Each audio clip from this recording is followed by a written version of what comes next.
महाभारत की जब जब बात आती है तब तब महारथी कर्ण की बात आती है और बहुत लोगों के मन में प्रश्न उठता है कि कर्ण जो कि पुण्यात्मा था उसने कौरवों का साथ क्यों दिया। कर्ण के अंदर सद्गुण थे, तब भी वो कौरवों की सेना के साथ में क्यों खड़ा हुआ था। काफी लोग कहते हैं कि दुर्योधन के साथ दोस्ती निभाने की बात थी, इसलिए अंत तक कर्ण डटा रहा, लेकिन शुरुआत यहाँ से नहीं होती है। इस कहानी की शुरुआत कर्ण के पूर्वजन्म से होती है। नमस्ते दोस्तों, आप देख रहे हैं केशव फैक्ट्स, एक ऐसी मिस्ट्री जिसके बारे में बात करते हैं। कथाओं में कहा गया है, एक असुर था जिसका नाम था दंभोदभ। उसने सूर्यदेव की बड़ी तपस्या की और भगवान सूर्यदेव जब प्रसन्न हो गए तो वर मांगने को कहा, और उस असुर ने, जिसका नाम था दंभोदभ, उसने अमृतत्व का वरदान मांग लिया। सूर्यदेव ने कहा कि ये संभव नहीं है। तब उसने मांगा कि उसे 1000 दिव्य कवचों की सुरक्षा मिले और इनमें से एक भी कवच सिर्फ वही तोड़ सके जिसने 1000 सालों की तपस्या की हो, और जैसे ही कोई वह कवच को तोड़े तुरंत उसे मृत्यु मिल जाए। सूर्यदेव बहुत चिंतित हुए। वो इतना समझ पा रहे थे कि ये जो असुर है दंभोदभ, ये इसका दुरुपयोग करेगा, लेकिन उसकी तपस्या थी, उसके आगे वो मजबूर थे और उन्हें ये वरदान देना पड़ा। इन कवचों से सुरक्षित होते ही दंभोदभ ने वो सब किया जिसका सूर्यदेव को डर था।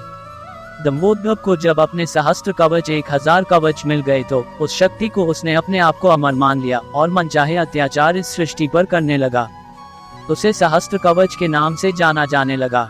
उधर बात करें सती जी के पिता की, जो थे दक्ष प्रजापति, उन्होंने अपनी पुत्री मूर्ति का विवाह ब्रह्मा जी के मानस पुत्र धर्म से किया था। मूर्ति ने सहस्त्र कवच के बारे में सुना हुआ था और उन्होंने भगवान श्री विष्णु जी से प्रार्थना की कि आप इसे खत्म करने के लिए आगे आइए।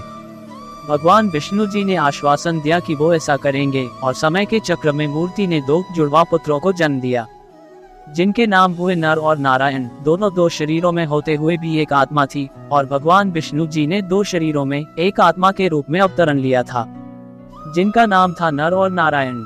दोनों भाई जब बड़े हुए तो एक वन में वो तप कर रहे थे। उस पर आक्रमण करने के लिए तब दंभोदभ नाम का वो असुर आता है और वो देखता है कि तेजस्वी मनुष्य उसकी तरफ दौड़ा चला आ रहा है। उसको डर का अनुभव होता है। व्यक्ति कहता है कि मैं नर हूँ, तो इस बात पर दंभोदभ हंसकर कहता है कि तुम मेरे बारे में जानते क्या हो, मेरा कवच तो वो तोड़ सकता है जिसने 1000 वर्षों की तपस्या की है। नर जो है वो हंसकर कहते हैं कि मैं और मेरा भाई नारायण एक ही है, वो मेरे बदले तप कर रहे हैं और मैं उनके बदले युद्ध कर रहा हूँ। युद्ध शुरू होता है और उस सहस्त्र कवच को आश्चर्य हो जाता है कि सच में नारायण के तप से नर की शक्ति बढ़ती चली जा रही थी, और जैसे ही 1000 वर्ष का समय पूरा होता है, नर ने सहस्त्र कवच का एक कवच तोड़ दिया। लेकिन जैसा कि सूर्य देव ने वरदान दिया था, जैसे ही कवच टूटा, नर मृत होकर के जमीन पर गिर पड़े। सहस्त्र कवच को लगा कि एक कवच गया ही सही, लेकिन एक को तो मैंने मार दिया। लेकिन तभी उसने देखा कि नर उसकी ओर फिर से दौड़ा चला आ रहा है, और अब की बार वो आश्चर्यचकित था। वो नर नहीं थे, वो नारायण थे। दंभोदभ इस सब के बीच में चक्कर में पड़ गया। आश्चर्यचकित हो गया कि क्या हुआ, अभी तो उसके सामने नर की मृत्यु हुई और अभी ये मेरे सामने जीवित होकर कैसे आ गया। लेकिन जब वो पास आने लगे तो समझ में आया कि नर तो मृत पड़े हुए थे। उनके भाई हुबहू दिखने वाले नारायण दौड़े चले आ रहे थे, और वो दंभोदभ की तरफ नहीं बल्कि अपने भाई नर की तरफ दौड़े आ रहे थे। दंभोदभ ने हंस कर के कहा कि तुम्हें अपने भाई को समझाना चाहिए था, इसने अपने प्राण व्यर्थ में गंवा दिए। नारायण शांति से मुस्कुराए और नर के पास बैठ करके कोई मंत्र पढ़ा, और चमत्कार हुआ कि नर जो थे वो उठ खड़े हुए। तब दंभोदभ की समझ में आया कि 1000 वर्षों की शिव जी की तपस्या करने से नारायण को मृत्युंजय मंत्र की सिद्धि मिल गई है, जिससे वह अपने भाई को पुनर्जीवित कर सकता है। और इस बार नारायण ने दंभोदभ को ललकारा और नर तपस्या करने लगे। 1000 साल का युद्ध हुआ और तपस्या के बाद एक और कवच टूटा और नारायण की मृत्यु हो गई। फिर नर ने आकर के नारायण को पुनर्जीवित कर दिया। ये चक्र चलता रहा।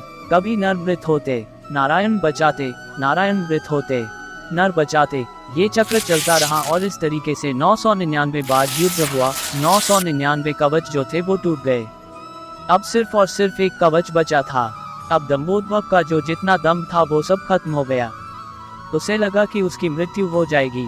तब वह दौड़ करके भाग करके सूर्यदेव की शरण में सूर्यलोक में पहुंच गया, और उसके पीछे पीछे नर और नारायण दोनों वहां पहुंच गए और भगवान सूर्यदेव से कहा कि इसे सौंप दीजिए। लेकिन सूर्यदेव राजी नहीं हुए। उन्होंने कहा, नहीं, मैं अपने भक्त को नहीं सौंप सकता। तब नारायण ने अपने कमंडल से जल निकाला और सूर्यदेव को श्राप दिया कि आप इस असुर को इसके कर्मफल से बचाने का प्रयास कर रहे हैं, जिसके लिए आप भी इसके पापों के भागीदार होते हैं और आप भी इसके साथ जन्म लेंगे इसका कर्मफल भोगने के लिए। इसी के साथ में वो युग समाप्त होता है और द्वापर का प्रारंभ होता है। समय चक्र के साथ में माता कुंती अपने वरदान को जांचने के लिए सूर्यदेव का आह्वान करती हैं और कर्ण का जन्म होता है। लेकिन ये बहुत कम लोग जानते हैं कि कर्ण सिर्फ सूर्यपुत्र ही नहीं बल्कि उनके अंदर सूर्य और दम्भोद्भव दोनों है। जैसे नर और नारायण दो शरीरों में एक आत्मा थी, उसी तरह कर्ण के एक शरीर में दो आत्माएं थी, एक सूर्य देव और दूसरा सहस्त्र कवच। दूसरी ओर नर और नारायण भी इस बार धनुर्धर अर्जुन और भगवान श्री कृष्ण के रूप में आए। कर्ण के भीतर जो सूर्य का अंश था वो उसे तेजस्वी वीर बनाता था और जो दम्भोद्भव था वो कर्मफल के हिसाब से उसे अनेकानेक अन्याय सहने पर मजबूर करता था। यहाँ तक कि उससे जो पाप हुए वो भी दम्भोद्भव ने ही करवाए, चाहे वह द्रौपदी का अपमान हो और सारे बुरे पाप हो।